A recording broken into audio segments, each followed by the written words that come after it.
Hello everyone and welcome to another Minecraft Redstone tutorial. My name is Glitch.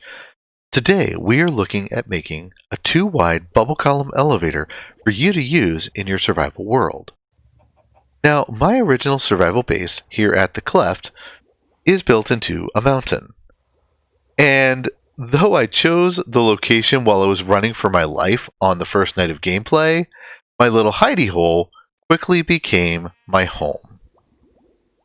When I built my first nether portal, though, I decided to put it up at the summit. That made going back and forth a little bit of a pain. So I decided to install a simple elevator. Because you can create bubble columns in Minecraft using soul sand to send you up and magma blocks to bring you back down. Now it used to be on Bedrock Edition that when flowing water hit one of those two blocks, it would convert to a source block and create a column whenever it hit the different types of blocks. However, parity changes to water physics in version 1.16 made water work the same in both versions.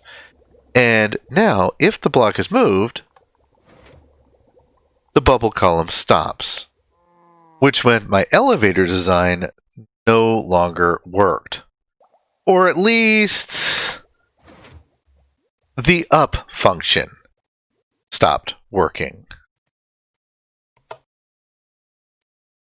So it was time to play Minecraft in 3 words. Improvise, adapt, overcome. So even though I was bummed that my design was broken, I knew there had to be a way to find a solution to the problem. So I did some research and came up with a design that will work in both Bedrock and Java and will carry you about 30 blocks with the basic setup we're going to go over today.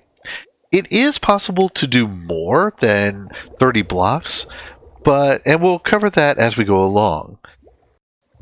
So the elevator works by having a bunch of honey blocks that are hooked up on a double piston extender under the floor.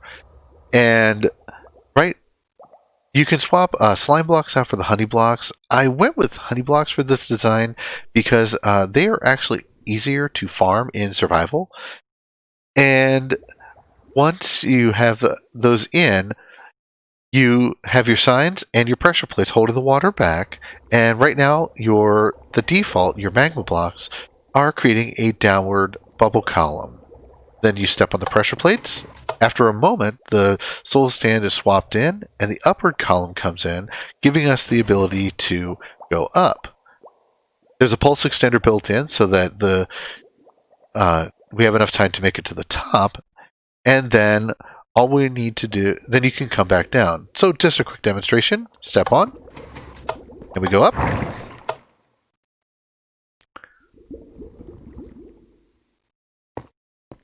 And we just wait for the bubbles to change direction from the top, and we have signs up here holding the water in.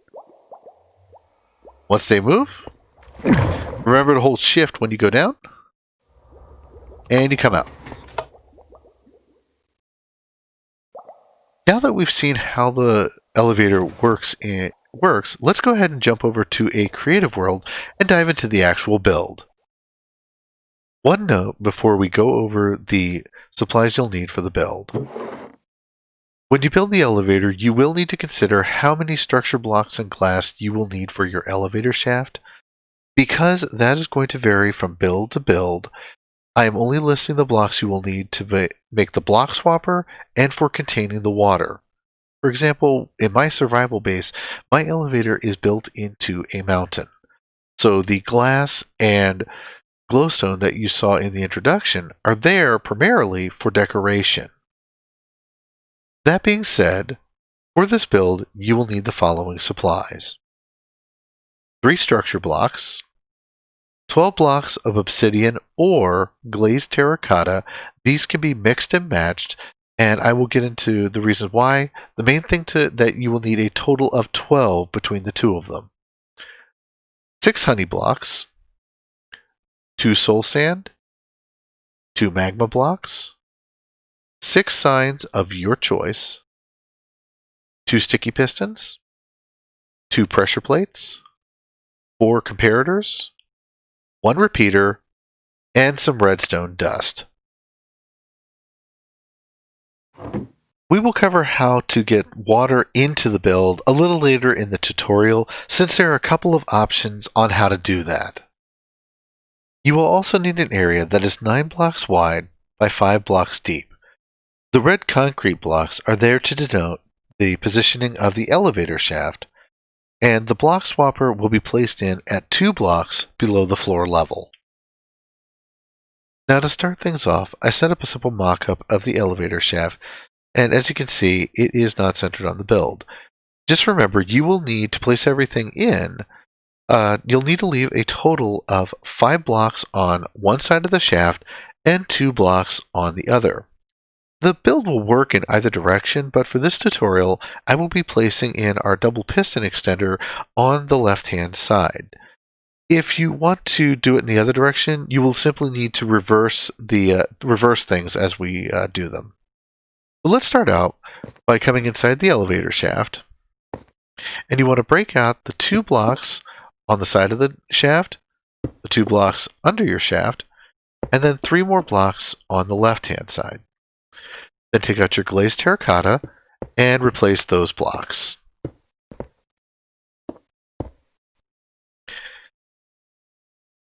Next, come down to the end and take out your 2 sticky pistons and place them on top of one another with the faces facing your elevator shaft. Now, to make this easier, we're going to wire up the double piston extender first. So let's go ahead and come beside the pistons and place down a structure block next to the bottom piston, and then we're going to place a temporary block on either side. Now go ahead and place a regular structure block behind the pistons, and then in front of where the faces of the pistons will be, place down a block of terracotta or obsidian. And then you can break out these 2 bottom blocks. This will leave you with this V shape. Now, it's very important that this block is a block that cannot be moved by a slime block or a honey block. Otherwise, your double piston extender will tear itself apart. Now, let's go ahead and place 1 more block on the ground in front of your immovable block. And then we need to go ahead and come inside your V, place down a repeater, and set it to 3 ticks of delay. And in Java Edition, the timing on pistons can sometimes be a little different. This is one case where the repeater will always need to be at 3 ticks. Now, go ahead and place redstone dust in the gap under the block and back, on top of your immovable block, and on top of your block in front of that. And that will actually set up our double piston extender. And now, if we power the system, let's make that a little easier to see.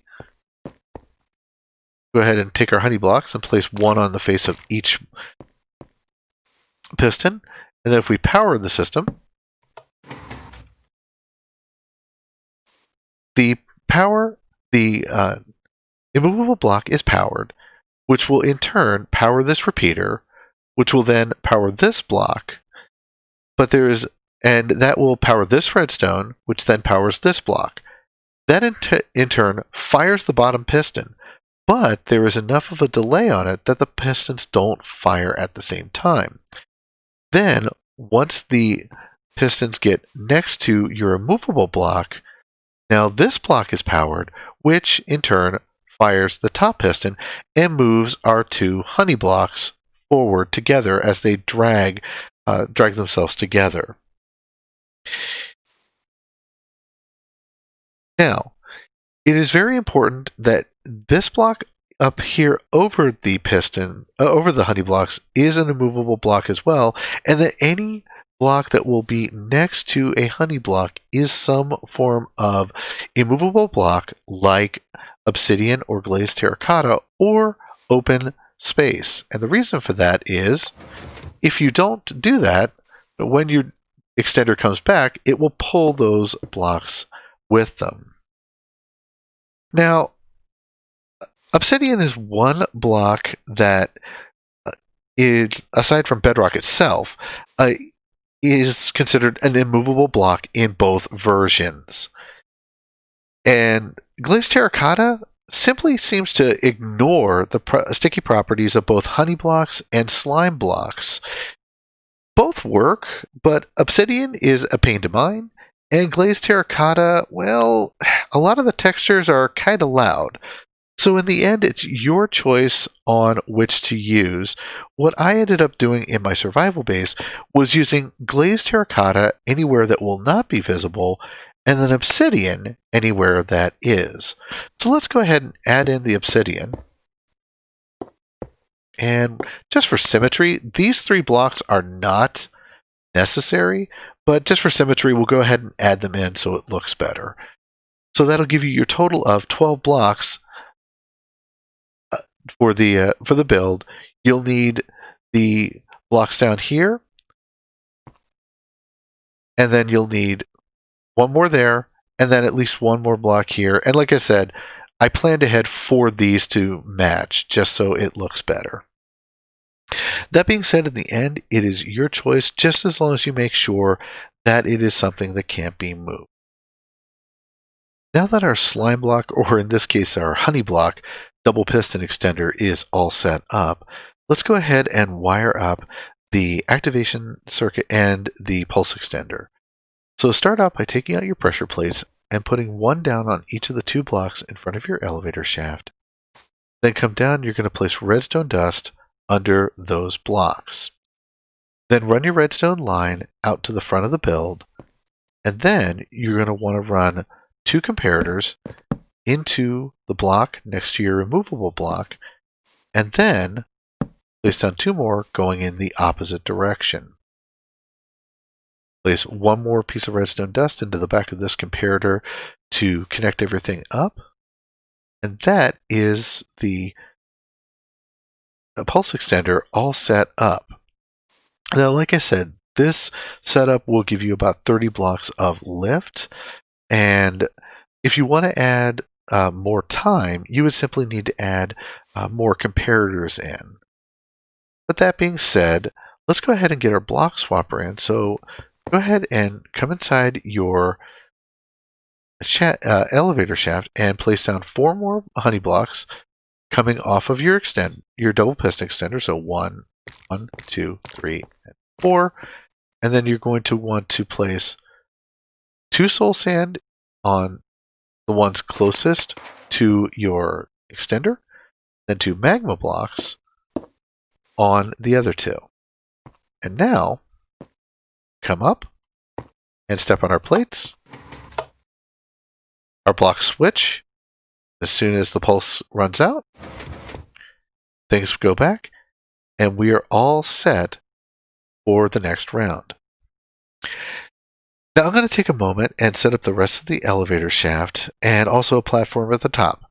So I will be right back and we'll look at getting the water in. Now that we have our elevator shaft in place, let's go ahead and add in the water. Now, just a note, to make adding the water in a little easier, I intentionally left the entrance gap 3 blocks tall, and I'll explain why in a moment. First off, to keep the water in the shaft, you have your pressure plates on the bottom blocks, and next up, take out 2 of your signs and place 1 on either side of the elevator shaft, and whoops, get that rid of it, and that will keep the water held back in. Now, there are a couple of ways that you can get the water in. First, you can go ahead and grab a whole inventory worth of water buckets and kind of work your way up. That does get a little difficult with this particular design because the default setting is the downward bubble column, which means you'll be constantly fighting against that. So that is one method. I've also seen Minecrafters who will use flowing water, and then they'll put water at the top and use the flowing water coming down, and then place kelp down and grow that to convert the water into a source block. But if you're doing this in survival, I would recommend using ice. Because in survival, if ice is mined without a silk touch tool, it reverts to a water source block. So that makes a stack of regular ice in your inventory like carrying a stack of 64 water buckets. You still need a silk touch tool to collect it, but it seems like an easier way to get that much water without having to run back and forth filling up buckets. With that in mind, I'm going to go ahead and switch over to survival mode because if you break a block of ice in creative, it just shatters and you don't get anything. So let's go ahead and game mode, survival. There we are. Now, when you go to place in your water, you will need to count the number of blocks in your elevator shaft and then multiply by 2. For example, this elevator shaft is 30 blocks tall, so you will need 60 blocks of ice. This method will also require you to be underwater for a little bit, so it's a good idea to have a helmet enchanted with Respiration 3 and Aqua Affinity to both extend your breathing time and also make the blocks break a little faster.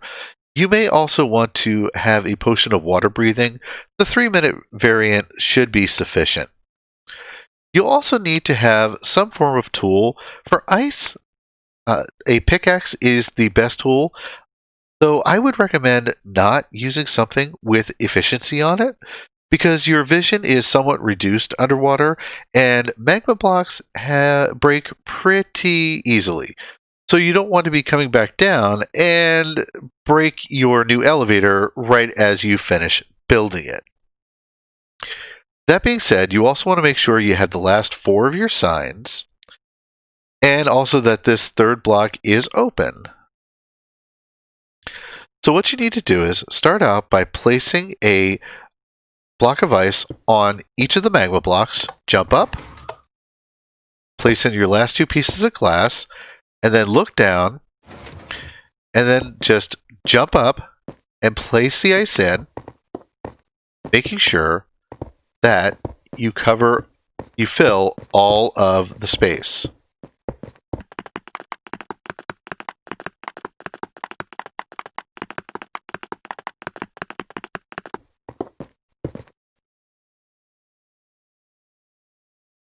Oops, there we go, and there.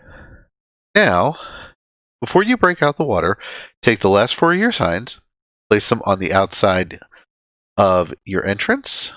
That will hold the water back in. And then, put on your helmet, chug your potion, take out your tool, and then step into the water and just simply break your way down through.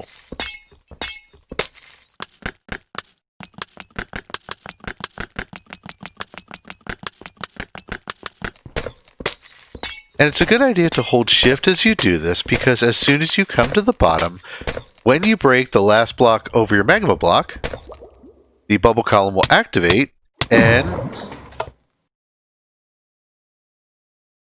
it'll pull you down, and if you're not holding shift, you will take damage like that. But then, as soon as it does, your bubble columns will activate and you are all set and you can walk out of your completed elevator. Let's go ahead and drink some milk to get rid of that effect. So now, all you have to do is step on your pressure plates. And you're all ready to head to the top.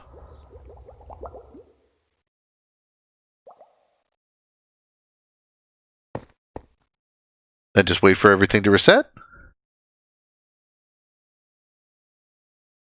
And you're all ready to head back down. Whether you were using one to quickly descend to the depths of the earth to do some mining, to reach the top of a mountain, or to blast up to your flying base in the sky, bubble column elevators are one of the fun contraptions that you can use in your base to make getting around vertically in your Minecraft worlds a little easier. I hope you found this build useful. If you enjoyed this video, please consider giving it a like, and also consider subscribing if you want to see more content like this. My name is Glitch, and I will see you next time. Thanks for watching.